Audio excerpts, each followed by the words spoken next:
নিজেদের সর্বোচ্চ চেষ্টা করেও ইরানকে পরাস্ত করতে পারছে না যুক্তরাষ্ট্র ও ইসরায়েল, আর তাই তো কোনো মতে নিজেদের অস্তিত্ব টিকিয়ে রাখতে যুদ্ধবিরতির পথ খুঁজছে ওয়াশিংটন ও তেল আবিব। হামলা পাল্টা হামলা আর উত্তেজনার মধ্যেও তেহরান নতি স্বীকার না করায় যুদ্ধ এখন নতুন মোড় নিচ্ছে। সেই ভয়েই ইরানের সঙ্গে চলমান সংঘাত শেষ করার দিকে নজর দেওয়ার কথা জানিয়েছেন যুক্তরাষ্ট্রের প্রেসিডেন্ট ডোনাল্ড ট্রাম্প।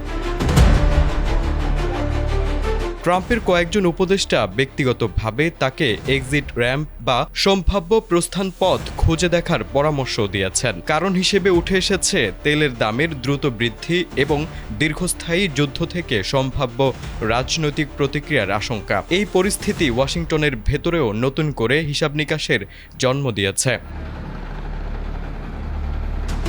সম্প্রতি সাংবাদিকদের সঙ্গে কথা বলার সময় ট্রাম্প দাবি করেন, সামরিক অভিযানের অধিকাংশ লক্ষ্য ইতিমধ্যেই অর্জিত হয়েছে। তার ভাষায়, নির্ধারিত সময়ের অনেক আগেই এগিয়ে আছে যুক্তরাষ্ট্র। তিনি আরও বলেন, তার ধারণা এই যুদ্ধ খুব শিগগিরই শেষ হয়ে যেতে পারে, তবে কবে নাগাদ হামলা বন্ধ হবে সে বিষয়ে কোনো নির্দিষ্ট সময়সীমা দিতে পারেননি তিনি।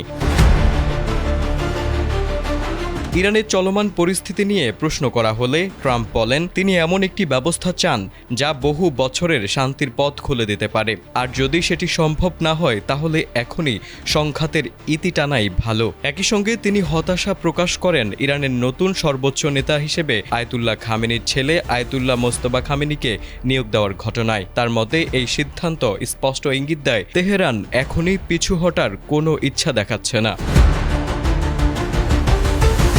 মার্কিন প্রশাসনের কিছু কর্মকর্তা মনে করেন, বাস্তবে এই যুদ্ধ থেকে সহজে সরে আসা যুক্তরাষ্ট্রের পক্ষে কঠিন হবে।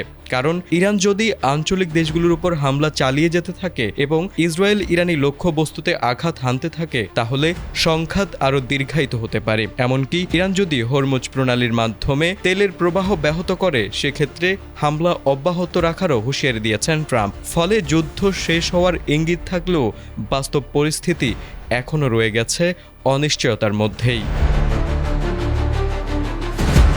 তারেক আজিজ, এটিএন বাংলা।